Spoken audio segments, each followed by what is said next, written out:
Salutations, I'm Salutations, and today we've got another Hadarax kill video for you guys. So I'm going to break down the actual kill a little bit better than what I did last time. This could be a lot quicker, just because I'm going to try and fit all of this within the run and not talk about several thousand different things and extend the video by 10 minutes by ranting and raving in the freaking menu. So how this kill works, doesn't matter what character you're playing, doesn't matter the gear, it doesn't really matter the level of the gear. You could run this at whatever level. I'm on OP10 using level 80 gear. And how we're going to do this, the first step is, well, actually, first, some of the items that are required for my method of doing this run is I use the Fire's Handhawk, a B shield, a toothpick and retainer for movement, and then conference call for slag.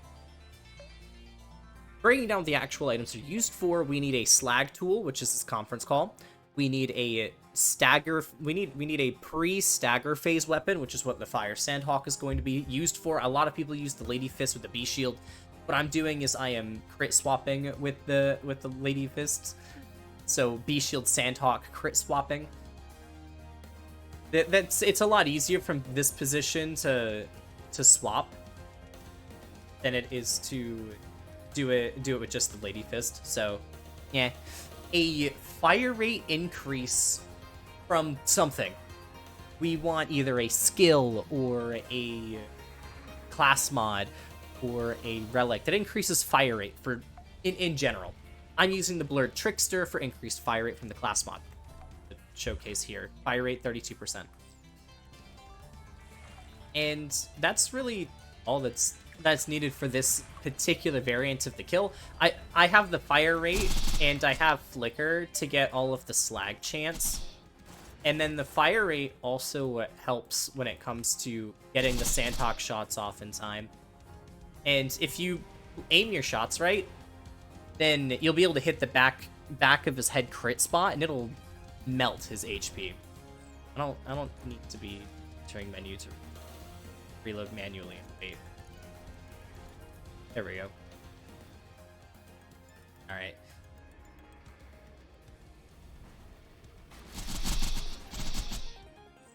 Nope. Really? It's not even worth swapping now. It just took forever. The cycle is you slag him as soon as he comes up. You go in, you swap to your Fire Sandhawk, you aim and you shoot for that backhead crit spot, and then you swap to the Lady Fist after 3 bursts. I'm gonna try and explain that as we get there, and then afterwards I'll probably do some mobbing and do a voiceover explanation as well. This is just to explain to people how to do this and make it as simple as possible. Hurry up, back over here. Thank you.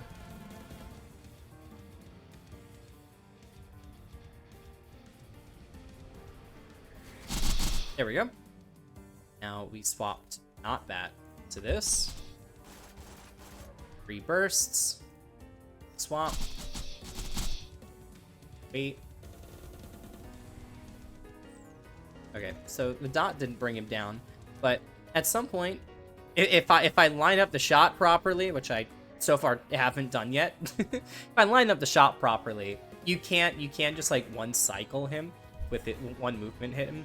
But I'm not good at the game, so at least not yet. I just have knowledge and not even a lot of that for the rest of the game. You could even get away with just conference calling him, really. Alright, so now he fell. So then we swap the toothpick retainer, jump down, land. Because we don't have slag, we're gonna slag, so switch to the slag conference call, and switch to the fire conference call, and dead boss. Now you need to aim at that little crit section inside his mouth, because that spot gives so much critical hit damage. You can kill him with level 1 gear from that spot. And that first phase before he falls down will stay there. He will loop in the circle over and over again until he gets downed in that stagger phase. Once he gets into that stagger phase, if you don't kill him in that one cycle, then he will start doing his healing phase where you have to like slag or set him on fire to prevent him from getting HP.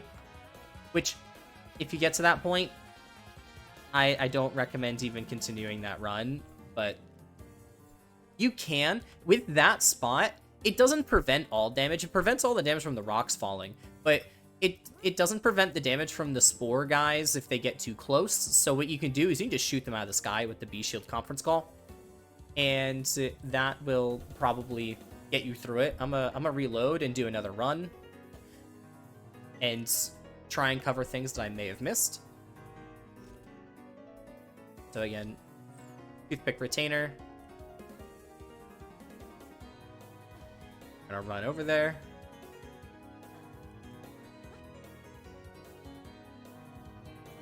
So I'm gonna go start the fight. Boop.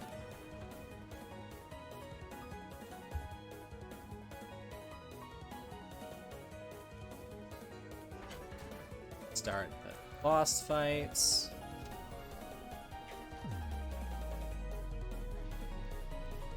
Now, the moment you drop down, you head straight left, jump up onto this little ledge here, jump onto this ledge just above it. You sprint and jump at this ledge right here.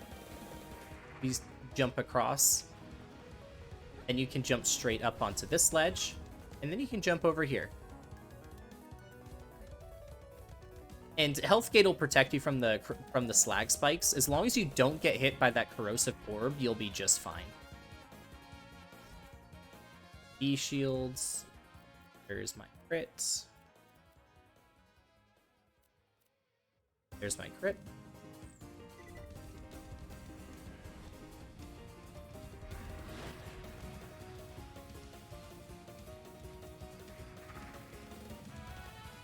Now, that blob will never hit you while you're down here, unless you, like, go all the way to the back and jump. Then it might hit you. Or if you come up here and, like, jump on this little platform here and then jump, it might hit you. But in either of those cases, it's not gonna hit. It's not gonna hit you while you're down here, so don't worry about that. The slag spikes get really close, but they don't hit you because this little bit in this rock.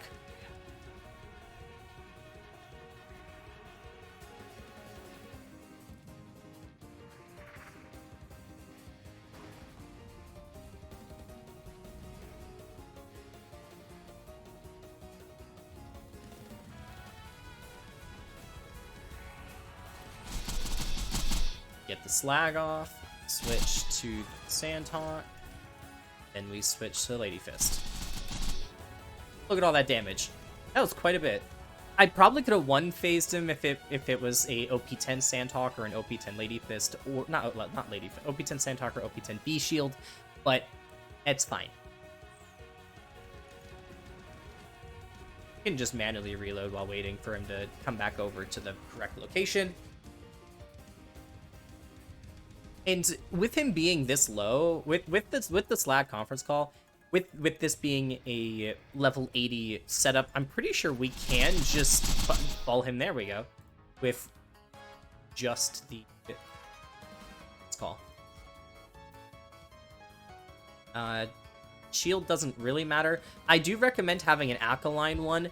That way, if there's still a corrosive orb there, then you can put that on. Or just having the retainer for the jump.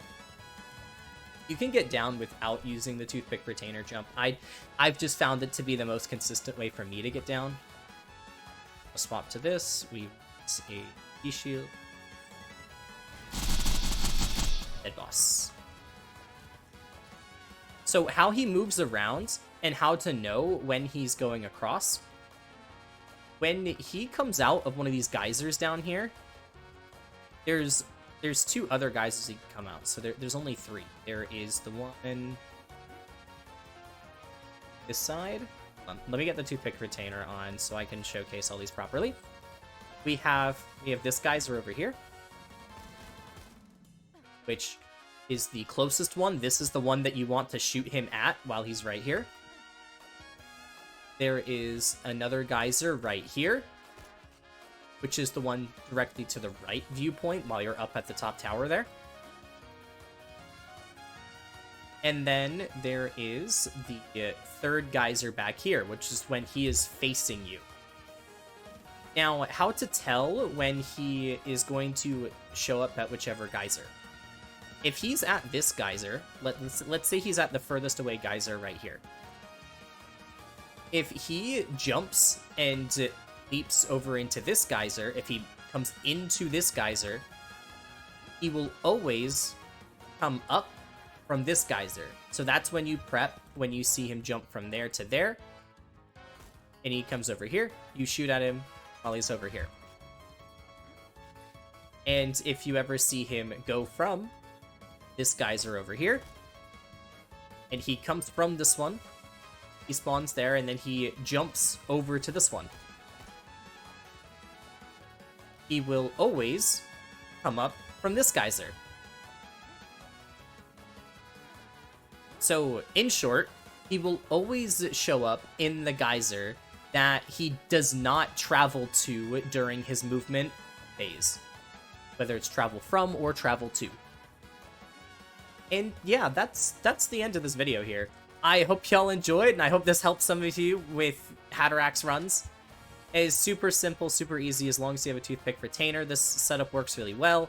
If you have a grenade jump or rocket jump prepped, you could probably rocket grenade jump up here from... So right here, maybe up here? I'm curious. Is there a way I can just walk up? Actually, I'm gonna take off the retainer for a moment. I'm gonna try and walk all the way. We have this spot. You can run up here, come around to this corner. You could probably do this without a toothpick retainer, if I'm being honest.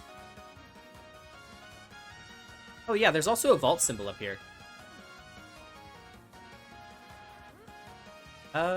Nope. I didn't make that jump. Although, I definitely think if you have a grenade jump prepped, you can grenade jump that or rocket jump that, so you could probably get up this entire thing without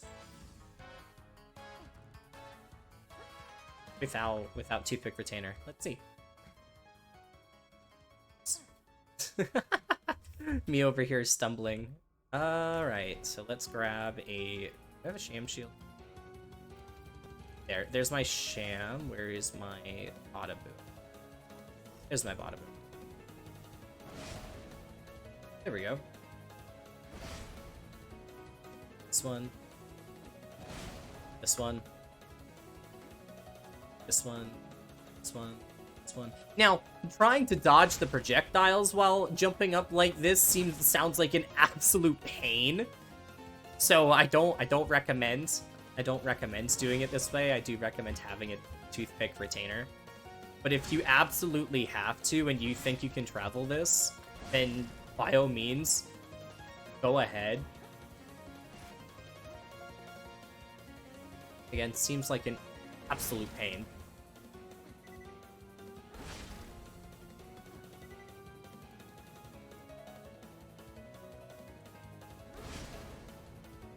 I think you can solidify that jump there. That's not a good spot. Oh, there we go.